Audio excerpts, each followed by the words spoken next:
Hello guys, this is Vinod from MindMajix, and I welcome you all to this special session in which our trainer will explain everything you need to know about the AlterYX. Before beginning the session, we request you to watch the previous parts of the covered series. Check the link in the caption. In this video, let us look at the topics we will cover. We will discuss about input tool in AlterYX. Please check the caption to jump between the topics. If you are new to the MindMajix channel, please subscribe and press the bell icon to get quick updates about the new tech tutorials, free webinars, and career-enhancing shorts from working professionals. Like and share the video with your friends and AlterYX career aspirants. Without any further delay, let's start the video. Now in this session we're gonna cover the input tool in AlterYX. So where you can locate the input tool, it's in out section and you can drag this input tool from here to here. So why basically the input tool is used? Input tool is used to retrieve the data from various data sources. The data sources can be the Excel file, the CSV file, the APIs, the YXDB AlterYX file, and any other database you can connect to, any other flat file you can connect to. Currently, there are 90 plus data sources that you can connect to in AlterYX. So let me explain you how to connect. See, this is the configuration of input tool.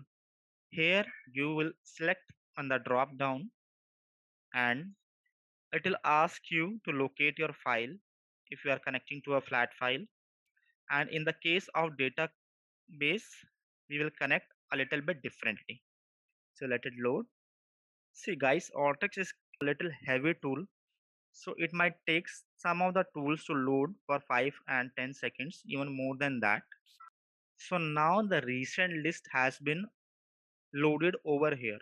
You can see 5 different options. There might be the saved data sources, there might be the file, the flat files, there might be the data sources that you have as a database. You have ODBC connection, OLEDB connection to Microsoft Azure. You can connect to Amazon Athena. If you talk about more data sources, you can connect to SharePoint, etc. So in this case, what we will do, we will connect to the Excel flat file, and you can see that out of these flat files, like there are 30 plus options. We will connect to Microsoft Excel, and I have a file downloaded, sample file. So I will open this. We can make it as it is .xlsx.xls. So I will select this.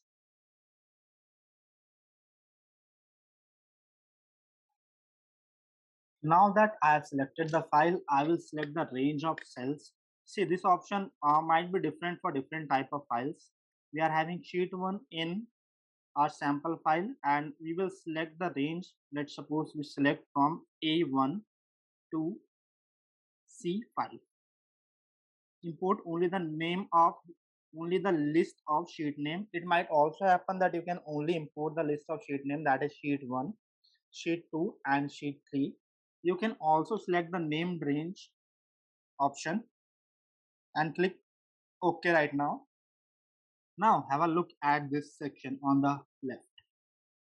Record limit. We can set the number of records that can be imported from Excel file. By default, it is set to 1000, but let's suppose we only want to fetch top 3 records. File format is .xlsx. You can change the file format from here also.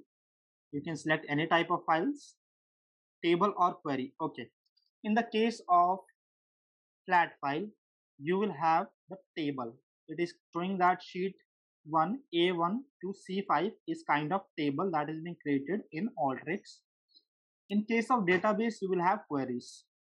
These search subdirectory option. Let's suppose you are entering a file from a directory.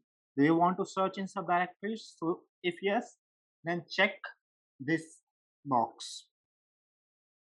Okay, output file name as field. Do you want the output file name as a field in your output? No, we don't want our file name. So okay, no. Now, let's suppose your Excel file doesn't contain the headers. So what you will do, my first row contains the data. It is not header. Okay. And the last option is start data import online. Let's suppose you want to import the data from row number 100 to row number 1000. What you will do? You will enter row number 100 over here. So what it will take? It will read row number 100 till 1000. Or in case you have not selected, it will take complete input. Like by default, I will keep it as 1 and refresh. Here you can check that what is the sample records in our input, and there are only 3 records in our input. Why? Because we have set the row limit to 3. Let's suppose I change the row limit to 10 and refresh over here. See, you get 4 over here because we have A1 to C5 only. That's why we are getting 4 records. Now let's run the workflow,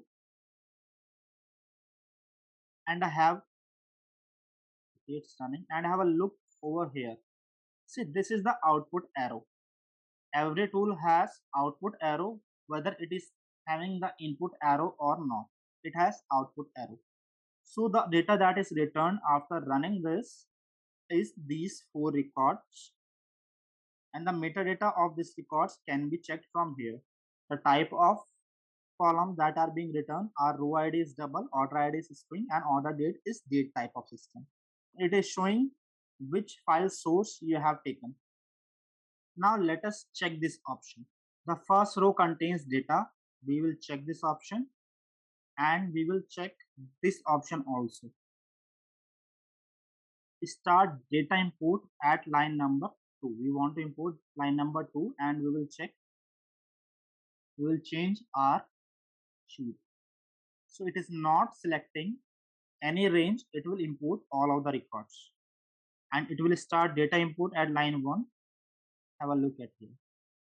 See, we don't have any field headers name because we checked this option, and right now we are having many records. 10 records were there in our Excel file. All 10 records are being taken over here. So that's all about the input tool.